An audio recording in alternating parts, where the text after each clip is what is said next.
The Adventure of the Bruce Partington Plans by Arthur Conan Doyle. Narrated by Peter Silverleaf. In the third week of November, in the year 1895, a dense yellow fog settled down upon London. From the Monday to the Thursday, I doubt whether it was ever possible from our windows in Baker Street to see the loom of the opposite houses. The first day Holmes had spent in cross-indexing his huge book of references. The second and third had been patiently occupied upon a subject which he had recently made his hobby, the music of the Middle Ages.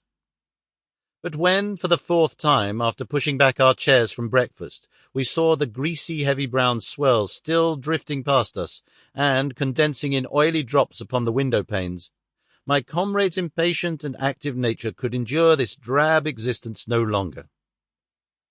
He paced restlessly about our sitting-room in a fever of suppressed energy, biting his nails, tapping the furniture, and chafing against inaction.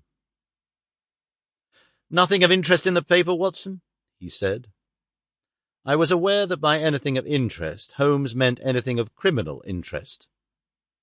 There was the news of a revolution, of a possible war, of an impending change of government, but these did not come within the horizon of my companion. I could see nothing recorded in the shape of crime which was not commonplace and futile. Holmes groaned and resumed his restless meanderings. "The London criminal is certainly a dull fellow," said he in the querulous voice of the sportsman whose game has failed him. "Look out this window, Watson. See how the figures loom up are dimly seen, and then blend once more into the cloud bank.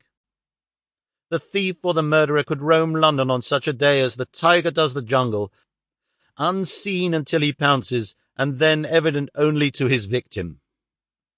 "There have," said I, "been numerous petty thefts."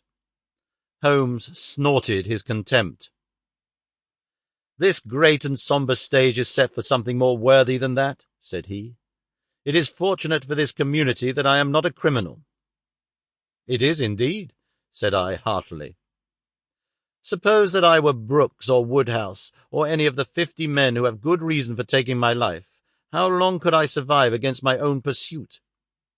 A summons, a bogus appointment, and all would be over. It is well they don't have days of fog in the Latin countries, the countries of assassination. By Jove! Here comes something at last to break our dead monotony."